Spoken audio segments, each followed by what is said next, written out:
যুদ্ধ তো আমাদের হাতে নেই, যুদ্ধ হচ্ছে অন্য জায়গায়। এটার এটার এটার কি বলবো, এটা প্রতিফলন করছে বাংলাদেশের সব দেশে কম বেশি। কারণ বাংলাদেশে বেশি, কারণ মধ্যপ্রাচ্যের সাথে আমাদের ওখান থেকে আমাদের জ্বালানির মূল সোর্সটা হচ্ছে ওখান থেকে, এই জন্য আমাদের উপর চাপটা অনেক বেশি। তো আমরা জ্বালানিতেও চেষ্টা করছি, অল্টারনেটিভ অনেকগুলো ব্যবস্থা গ্রহণ করেছি। বিভিন্ন দেশ থেকে আমরা জ্বালানি আনার চেষ্টা করেছি, কিছু কিছু শুরু হয়েছে। এই পর্যন্ত একটা ম্যানেজমেন্টের মাধ্যমে আমরা এই জায়গায় আছি, মোটামুটি ভালো জায়গায় আছি। সবাই ভালো ঈদ করছে এবং যার যার যার বাড়িঘরে যেতে পেরেছে, বেতন ভাতা পেয়েছে। এবং বিশেষ করে একটা গণতান্ত্রিক সরকার আসার পরে মানুষের মনের জগতে যে প্রত্যাশা ছিল সেটা পূরণ হয়েছে। তাদের নির্বাচিত সংসদ সরকার হয়েছে।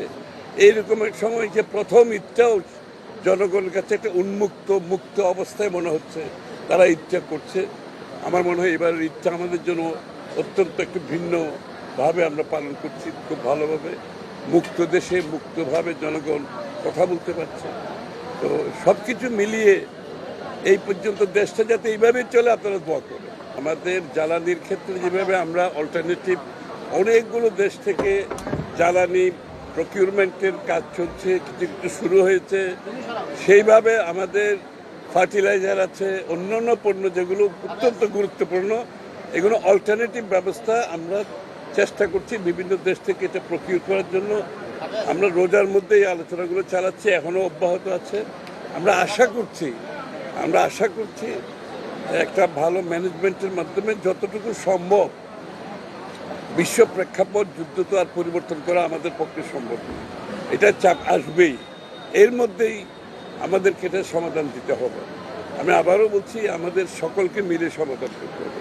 আমাদেরকে একটু সংযমী হতে হবে, আমাদের সব কিছুর ব্যবহারে সংযমী হতে হবে। কারণ এটা কোনো সরকারের নিয়ন্ত্রণে নয়, এটা বিশ্বের যে সমস্যা, যুদ্ধের সমস্যা, এটার প্রতিফলন প্রত্যেকটি দেশে হচ্ছে।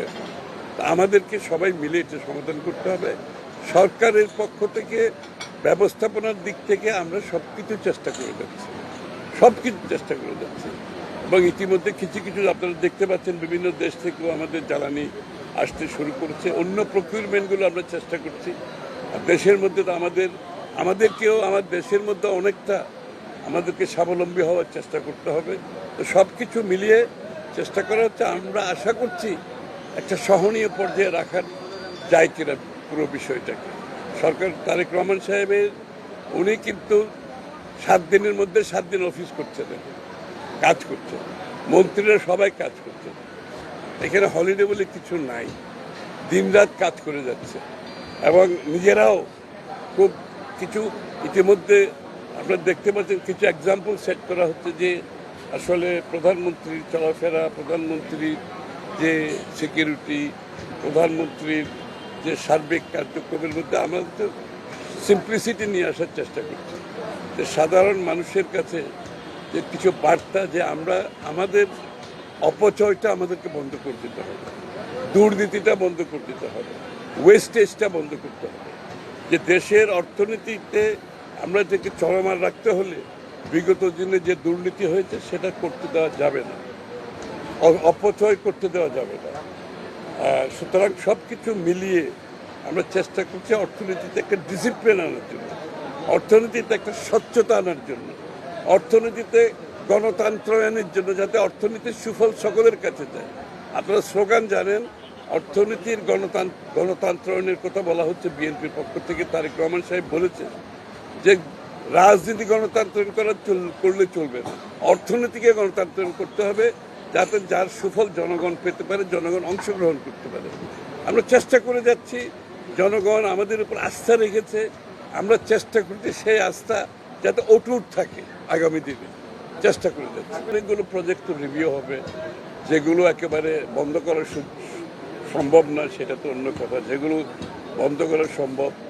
আর আগামীতে আমাদের যে